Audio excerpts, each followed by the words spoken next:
is die Here. Heilig is die Here. Kom ons staan in die plek, halleluja.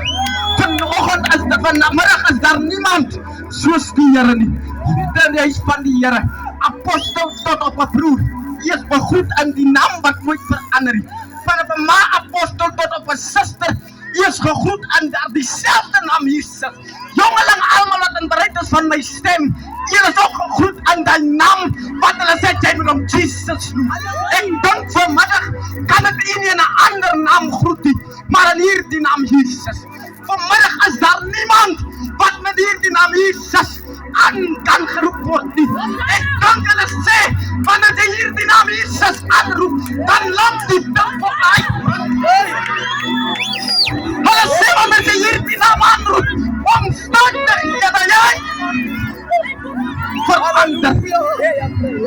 Almal is gegroet. Nou ek staan daar, my plan was nie gewees om op te staan en iets te sê nie. Maar terwyl my broer so beweeg, maak hulle my dan warm. Maar ek het niks om te sê nie. Maar Matteus 11 vers 28. Kom na my toe almal wat vermoeid en belas is, en ek sal julle die rus gee. Ek dink wanneer hy so praat, dan is dit vanmiddag 'n uitnodiging wat hy maak, dat hy roep ons. Hy sê dat ons moet na hom toe kom en hy sal ons die rus gee.